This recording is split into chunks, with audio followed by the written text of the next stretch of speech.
में कट करना प्रारंभ कर दिया है। कार्य के घंटे और वेजेज के स्थिति को कम करना प्रारंभ कर दिया है, क्योंकि अब उनकी इकोनॉमी जवाब दे रही है। अमेरिका में, अमेरिका जैसे दुनिया का देश जिसका खाड़ी के देशों पे निर्भरता कम है, वहां पे पेट्रोलियम उत्पादों के दाम आसमान छू रहे हैं। भारत के अगल बगल के देशों में, Pakistan, Afghanistan, Bangladesh, Myanmar, Sri Lanka, Thailand, Indonesia, सबकी हालत खराब है। अघोषित इमरजेंसी जैसी स्थितियां चल रही है। लेकिन इन सब में बिना रुके, बिना टिके, बिना थके भारत दुनिया के अंदर एकमात्र देश जो लगातार अपनी यात्रा को मजबूती के साथ आगे बढ़ा रहा है। इसलिए क्योंकि भारत के पास मोदी जी जैसा एक विजनरी लीडरशिप है। आपने देखा होगा दुनिया में पेट्रोलियम उत्पादों के दाम बढ़ रहे हैं। मोदी जी ने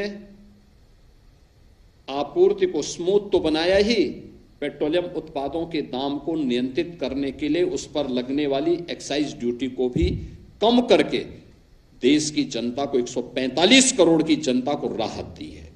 ये अकेले भारत के अंदर हुआ है, दुनिया के अंदर कहीं नहीं हुआ है, दुनिया के अंदर कहीं नहीं हो रहा है।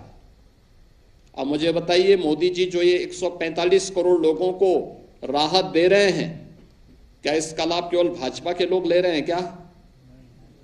क्या इसका लाभ केवल एक वर्ग विशेष ले रहा है? क्या पूरा देश ले रहा है? सरकार का निर्णय इसी प्रकार का यूनिफॉर्म होता है, बिना भेदभाव के सबको एक समान दृष्टि से उस योजना के साथ जोड़ने का कार्य, और वह आज देश के अंदर देखने को मिल रहा है।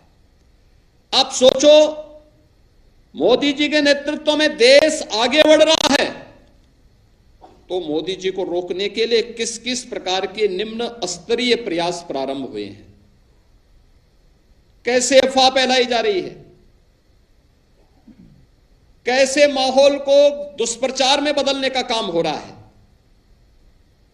कैसे अफवाह फैला करके कि कहीं बोला, जब कोई बोलता है कि साहब वो 14 यानी जो सिलेंडर, रसोई गैस का सिलेंडर 14 किलो का होता है, उसके बारे में कि साहब वो 10 किलो उसमें से खाली हो गया है, अब केवल 4 किलो मिलेगा। किस प्रकार की बचकानी हरकतें लोग करते हैं। कोई झूठी अफवाह फैला करके साहब लॉकडाउन लग जाएगा, फालतू की बकवास करते हैं। ये अफवाहबाज देश का नुकसान कर रहे हैं। जनता के कार्य में जहां किसी भी प्रकार का कोई डिस्टरबेंस नहीं, सब कुछ स्मूथ चल रहा है, हर एक को दिया जा रहा है, लेकिन चैलेंज केवल भारत के पास नहीं, दुनिया के पास एक चैलेंज है। तो दुनिया के उस चैलेंज को, आज के दिन पे कोई ऐसा तो है नहीं कि हम नहीं समझ पा रहे हैं कि खाड़ी में क्या हो रहा है, यूरोप में क्या हो रहा है, यूएस में क्या हो रहा है, हर एक व्यक्ति को मालूम है।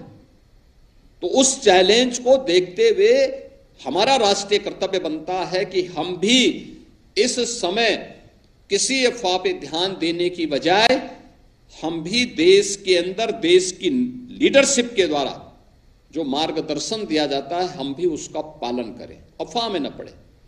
बगैर रसोई गैस का सिलेंडर 25 दिन चलना है घर में, कि हम 7वें दिन लाइन लगाने के लिए क्यों खड़े हो जा रहे हैं? अगर हमारी गाड़ी की टंकी पूरी है और ये गाड़ी की टंकी अगले 4 दिन चल सकती है, तो हम वहां से पेट्रोल निकाल करके और क्यों फिर लाइन में खड़े हो जा रहे हैं? नहीं होना चाहिए, नहीं होना चाहिए।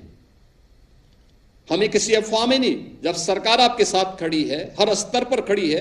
कोविड जैसी महामारी के दौरान मोदी जी ने अपनी परवाह नहीं की, सड़कों पर उतर करके वैक्सीन दिए, हर प्रकार की सुविधाएं दी। तो फिर जब देश की लीडरशिप फ्रंट फुट पर आकर के देश को संबल दे रहा है, तो हम विश्वास खो चुके इन अफवाहबाजों के चक्कर में क्यों पड़ते हैं? एकदम नहीं पड़ना चाहिए, किसी को नहीं पड़ना चाहिए। और मेरी अपील होगी पूरे प्रदेशवासियों से, इन अफवाहबाजों से जो हमेशा समाज का और देश की अपूर्णीय क्षति करने पर उतारू होते हैं, इनसे हमें सावधान और सतर्क होकर के हमेशा सतर्क होना होगा।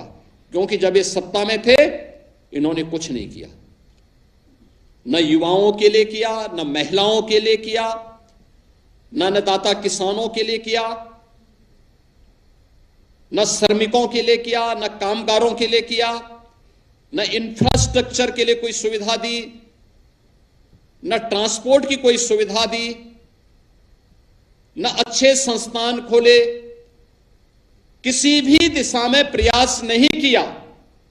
और जब जनता ने उन्हें सत्ता से बेदखल कर दिया, तो अब वह स्वयं तो बेदखल हो चुके हैं, स्वयं तो विश्वास खो चुके हैं और दुष्प्रचार करके, अफवाह फैला करके पूरे समाज को गुमराह करने का कार्य भी कर रहे हैं। हमें ऐसे लोगों से सतर्क रहना होगा, सतर्क रहना होगा। क्योंकि संकट के समय, चुनौती के समय अफवाह फैला करके अव्यवस्था फैलाना भी एक प्रकार का राष्ट्रद्रोह है।